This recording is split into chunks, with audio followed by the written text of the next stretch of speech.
참혹한 전쟁 와중에 소셜미디어를 중심으로 가짜뉴스까지 판치면서 혼란을 더욱 키우고 있습니다. 어떤 것들이 있는지, 왜 사전에 걸러지지 않는지 따져보겠습니다.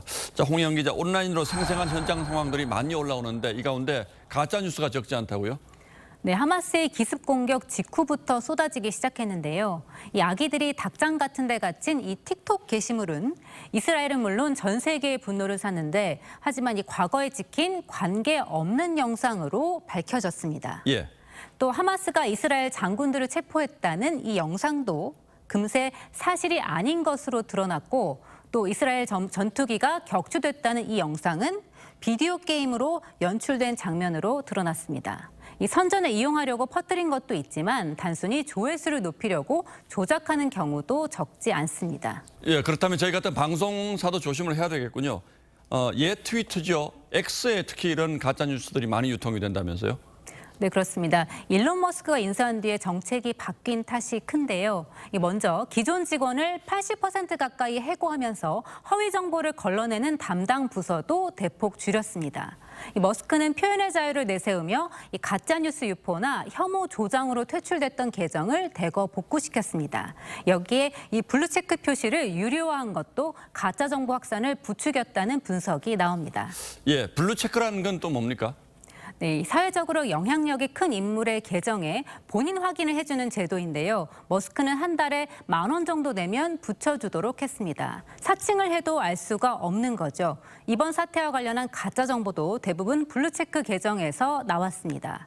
유럽연합위원회는 머스크 인수 뒤에 거짓 선전이 많아졌다고 비판했는데요. X측은 뒤늦게 대책을 마련하겠다고 했습니다. 그러니까 블루체크라고 해서 믿을만하다고 생각했는데 오히려 여기에 가짜뉴스가 많았다 이제 이런 뜻이군요. 그렇다면 페이스북은 어떻습니까?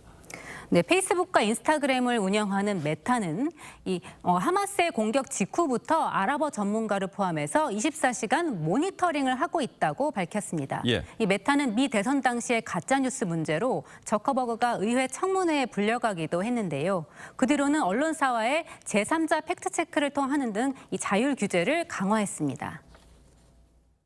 이익이 되는데도 불구하고 그것들을 포기할 것인가. 그런 부분에 대해서 사회적인 책임 같은 것들을 계속 강화해 나가고 플랫폼이 쓰레기장이 되게 되면 결국은 이거는 사회 전체를 망치는 것이다라고 하는 것에 대해서 계속 압박을 가해야 되는 거죠. 지금 우리도 뭐 가짜뉴스 문제가 심각하고 정치적 논쟁도 있는데 그렇다면 제대로 된 대책을 마련해야 하지 않겠습니까? 네, 그렇습니다. 지난해 미국의 여론조사 업체가 한국을 포함해서 19개 나라를 대상으로 조사한 결과 사람들은 온라인 가짜 정보 확산을 기후변화 다음으로 큰 위협으로 꼽았습니다. 코로나19 같은 감염병이나 세계 경제 위기보다도 높습니다.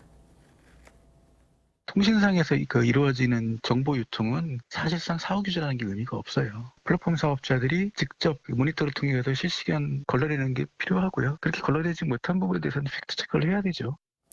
예, 팩트 체크 저희도 지금 하고 있습니다만 이제는 이제 SNS의 부작용을 어떻게 줄일지 이게 더 관건이 됐군요.